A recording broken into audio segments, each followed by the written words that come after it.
Hello guys, welcome back to another lecture series of English practice test for junior court assistant. जी हाँ, जैसा कि आप सब जानते हैं, हम लोग जूनियर कोर्ट असिस्टेंट जो कि सुप्रीम कोर्ट ऑफ इंडिया ने नोटिफाई किया है वैकेंसी, उसके लिए तैयारी कर रहे हैं। और मैं आपसे हर वीडियो में around 10 question previous year question करवा रहा हूं, जो कि आपके एग्ज़ाम पर्सपेक्टिव से बहुत इम्पॉर्टेंट है। और अगर आप इन क्वेश्चंस को कर लेंगे तो आपकी बहुत अच्छे चांसेस बढ़ जाएंगे आपके इंग्लिश के पेपर में मार्क्स स्कोर करने के लिए। इंग्लिश इतनी इम्पॉर्टेंट क्यों है? क्योंकि आपने अगर नोटिफिकेशन पढ़ा होगा, उसमें अराउंड 50% जो क्वेश्चंस हैं वो इंग्लिश से आने हैं।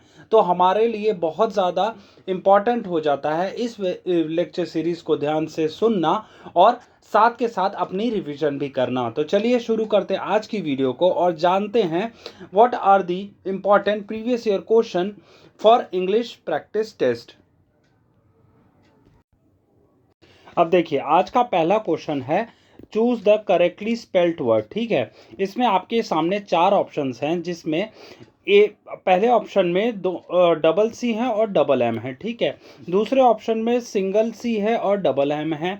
वहीं सी में आपके 2 सी सिंगल एम है और उसके बाद डी में आपका सिंगल सी डबल एम और डबल डी है। ठीक है, अब गाइस, एकोमोडेट का जो लिटरल मीनिंग होता है ना, वो होता है किसी भी चीज़ को जैसे एक बहुत बड़ी कार है, उसमें अराउंड उसकी कैपेसिटी से ज़्यादा लोग हैं। ठीक है, अब उसकी कैपेसिटी से ज़्यादा लोगों को डालने के अगर सब आ जाएं तो उसको कहेंगे अकोमोडेट।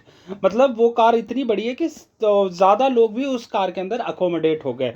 तो ऐसे याद रखना कि अकोमोडेट में डबल सी भी आएगा, डबल एम भी आएगा, बट डी जो है सिंगल होगा। ठीक है, ऐसे याद रखेंगे, डबल सी भी आएगा और डबल एम भी आएगा। ठीक है, सभी एक गाड़ी के अंदर घुस गए, वैसे ही आपका अकोमोडेट हो जाएगा। ठीक है, अब उसके बाद नेक्स्ट हम क्वेश्चन देखते हैं, सेलेक्ट द सिनोनिम ऑफ एपिहेमरल।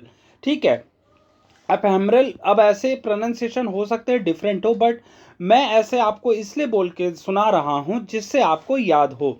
अब कैसे, आप देखिए मैंने कैसे बोला, एपिहेमरल। ठीक है, अब ये कई बार क्या होता है ना, इसकी आपका स्पेलिंग में भी आ जाता है, तो ये आप ऐसे बोलेंगे तो इसको ऑटोमेटिकली आपको स्पेलिंग जो है हर एक वर्ड याद रहेगा, एप हेमरल, HEMERL। अब सिनोनिम अगर हम बात करें, सिनोनिम होता है सेम मीनिंग वाला वर्ड। ठीक है, एपहेमरल का मीनिंग होता है शॉर्ट लिव्ड या फिर टेम्पररी। ये याद रखना, शॉर्ट लिव्ड या फिर कुछ क्षणिक मात्र को एपहेमरल कहा जाता है। इटर्नल नहीं होगा, इटर्नल मतलब होता है जो बहुत लाइफ लॉन्ग के लिए इटर्नल हो। ट्रांजिएंट होता है आपका for a short period of time. ठीक है, ट्रांजिएंट इसका सिनोनिम है एफेमरल का। ठीक है, आगे भी हम देख लेते हैं। कांस्टेंट का आपको पता ही है कि कांस्टेंट मतलब होता है स्टेडी, STADY। गाइस, जो मैं क्वेश्चन करवा रहा हूँ ना, आपको एक कॉपी में इसके मीनिंग भी साथ के साथ लिखते रहना और बार बार आप उसको रिवाइज भी कीजिए, क्योंकि जब भी आपका एग्जाम होगा आपके लिए ये रिवीजन करना और ऐसे क्वेश्चंस लिखना बहुत हेल्पफुल साबित होगा। ठीक है, अब है परपेचुअल। परपेचुअल का मीनिंग होता है इटर्नल। अब अगर इसमें एक चीज देखें, इटर्नल और परपेचुअल दोनों सेम मीनिंग के हैं। ठीक है, ये और ये, तो ये याद रखना, इटर्नल और सेम, लास्टिंग फॉर एवर। ठीक है, परपेचुअल और eternal mean lasting for ever. अगर वहीं एपहेमरल का एंटोनिम पूछा होता तो ये दोनों, इन दोनों में से कोई एक ऑप्शन ही आता, बट इतना याद रखना, इटर्नल और परपेचुअल का एंटोनिम एपहेमरल होता है। ठीक है, अब हम नेक्स्ट क्वेश्चन देखते हैं, वो क्या है, identify the antonym of mitigate.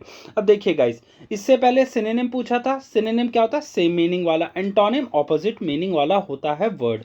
ठीक है, अब मिटिगेट को आप ऐसे समझिए, मिटिगेट का जो लिटरल मीनिंग है टू रिड्यूस समथिंग। जैसे कोई बड़ी चीज है उसको छोटी में कर देना, उसको कहते हैं मिटिगेट करना। ठीक है, या फिर reducing in severity of something, मतलब टू मिटिगेटिंग एफर्ट्स, मतलब कोई हजार्ड आया है या फिर कोई बाढ़ आई है, उससे अगर कोई भी, जैसे हमारे NDRF के जवान होते हैं, SDRF के जवान होते हैं, वो जो एफर्ट्स लेते हैं जिससे उस हजार्ड का प्रॉब्लम कम से कम लोगों को इफेक्ट करे, उसको कहते हैं मिटिगेटिंग एफर्ट्स। अब कैसे याद रखेंगे? मिटिगेटिंग मतलब किसी भी चीज को मिनिमाइज करना, उसको कहते हैं मिटिगेटिंग एफर्ट्स या फिर मिनिमाइज करना। ठीक है, अब हम देख लेते हैं इसमें एलिविएट। देखिए, एलिविएट और सूद और रिलीफ, ये तीनों ना मोर और लेस सेम है। क्या इसका मतलब होता है? रिड्यूस करना पेन को, उसको कहते हैं एलिविएट, सूद या रिलीफ। तो यहाँ पे एंटोनिम पूछा है, तो एंटोनिम हो जाएगा आपका इंटेंसिफाई। ठीक है गाइस, ये बात होगी क्लियर। अब हम नेक्स्ट क्वेश्चन को अटेम्प्ट करते हैं, और नेक्स्ट क्वेश्चन क्या कहता है हमारा? वो कहता है कि fill in the blank with appropriate preposition. अब प्रेपोजिशन हमें बताना है इसमें, जो कि क्वेश्चन है she is envious dash of dash her colleague success. अब इसमें एनवियस ऑफ आएगा। एनवियस ऑफ क्यों आएगा? क्योंकि अगर हम एनवियस मतलब कहते हैं किसी से जलन रखना, ठीक है, जेलसी वाली फीलिंग को एनवियस कहा जाता है। तो हमेशा जेलस ऑफ, एनवियस ऑफ, ये चीज याद रख लेना। ये चीज में correct phrase is envious of someone of something. ठीक है, अब उसके बाद नेक्स्ट है choose the correct passive voice transformation. अब हमारा क्वेश्चन है पैसिव वॉइस में कि someone is cleaning the room right now. अब इसका आप अगर फॉर्मूला देखेंगे, ये है someone is cleaning the room right now. In passive voice जो आपका प्रेजेंट कंटिन्यूअस है वो हो जाएगा इज बीइंग। ठीक है, is being past participle, is being cleaned. अब इसका मतलब है जो आपका ये वाला वर्ड है द रूम, ये आगे आएगा, the room is being cleaned. ठीक है, इज बीइंग क्लीन्ड अब कहाँ है? यहाँ पे ऑप्शन बी में है, तो ऑटोमेटिकली आपका ऑप्शन बी करेक्ट आंसर हो जाएगा। नेक्स्ट है आपका identify the indirect speech form. अब इसमें है he said I will finish the work tomorrow. अब इसमें इनडायरेक्ट स्पीच में, इसमें देखिए जो लोग मेरी वीडियोस रेगुलरली देख रहे हैं, टुमारो को मैं बार बार एक चीज़ कह रहा हूँ कि टुमारो किस में चेंज होता है। अब वो टुमारो जिसमें चेंज होता है आप मुझे कमेंट बॉक्स में ज़रूर बताइए, जिससे आपको अगर एग्जाम में टुमारो से रिगार्डिंग इनडायरेक्ट स्पीच में क्वेश्चन आएगा तो आपको ऑटोमेटिकली वो याद आएगा कि सर ने ये बताया था। अब देखिए अभी के लिए अगर मैं आपको बताऊँ, टुमारो जो है आपका नेक्स्ट डे में कन्वर्ट हो जाता है। ठीक है, अब ऐसे ही आप अगर एग्जाम में देखेंगे तो ऑटोमेटिकली आपका ऑप्शन ए, ऑप्शन बी जो है निगेट हो जाएगा। तो क्या क्या क्या बचेगा आपका? Option C and option D. अब ऑप्शन सी और डी में क्या हमें चूज करना है? इनमें से कौन सी चीज आपकी करेक्ट है? अब देखिए यहाँ आई विल है, तो आई विल जो है वो चेंज होगा, विल जो है वुड में चेंज होगा। ठीक है, इनडायरेक्ट स्पीच में। अब यहाँ पे आप देखिए कहाँ पे वुड है, he would finish the work the next day. ठीक है, option D will be the correct answer. Now we are going to the next question which is choose the appropriate article. ठीक है, चूज द एप्रोप्रिएट आर्टिकल में है she adopted dash unique approach to solve the problem.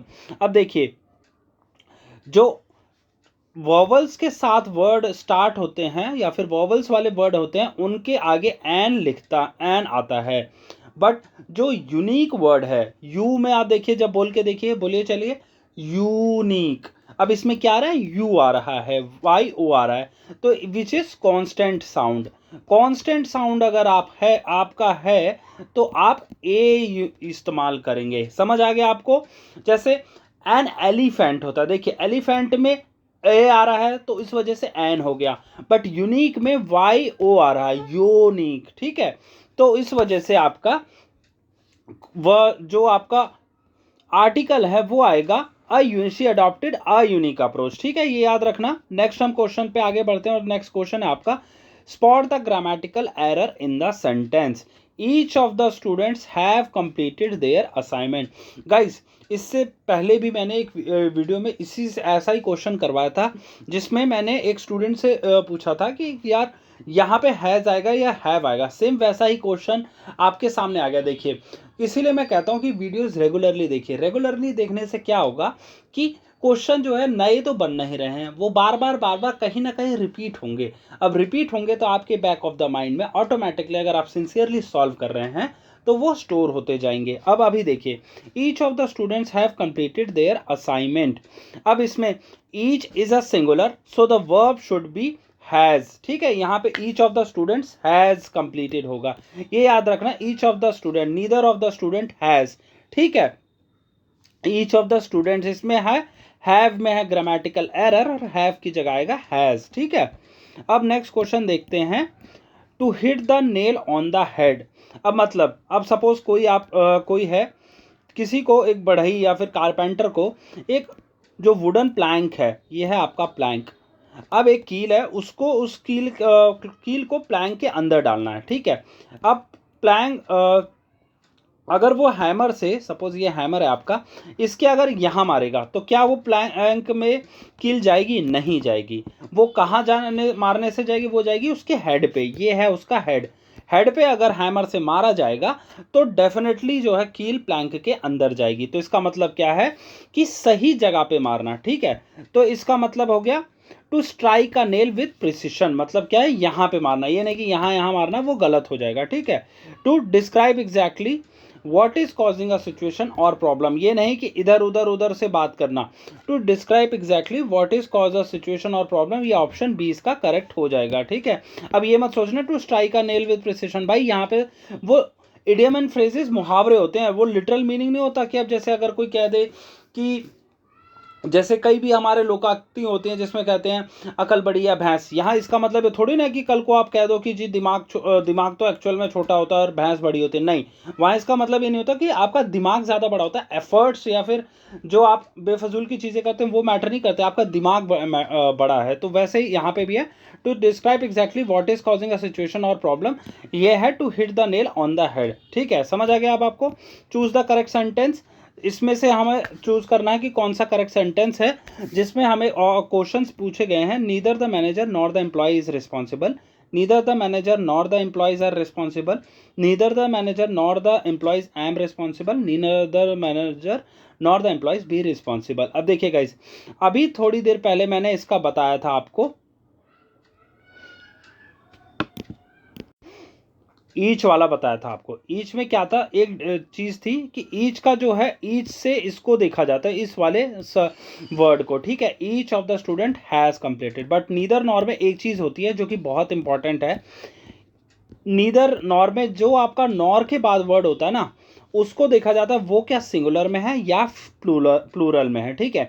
अब यहां देखेंगे आप, employees जो है प्लूरल में है, तो यहाँ पे करेक्ट ऑप्शन हो जाएगा neither the manager nor the employees are responsible, ठीक है गाइस। ये चीज समझ आ गई?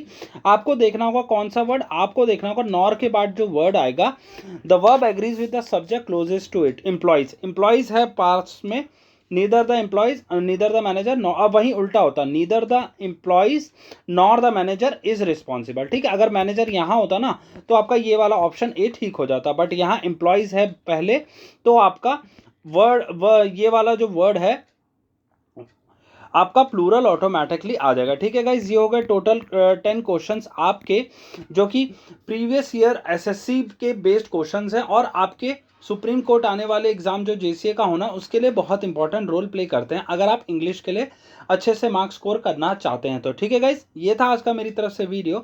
अगर आपको मेरे द्वारा दी गई जानकारी और जो क्वेश्चंस मैं करवा रहा हूँ वो अच्छे लगे हों तो प्लीज़ वीडियो को लाइक कर देना और चैनल को सब्सक्राइब जरूर कर लेना। सब्सक्राइब करने से क्या होगा, जो हम वीडियोस आपके लिए रेगुलर बेसिस पे ला रहे हैं उसकी नोटिफिकेशन भी आती रहेगी और साथ के साथ आपकी उन वीडियोस को देख के तैयारी भी बहुत अच्छे से होती रहेगी with respect to your English portion, ठीक है गाइस। ये था आज का मेरी तरफ से video. Thank you for watching.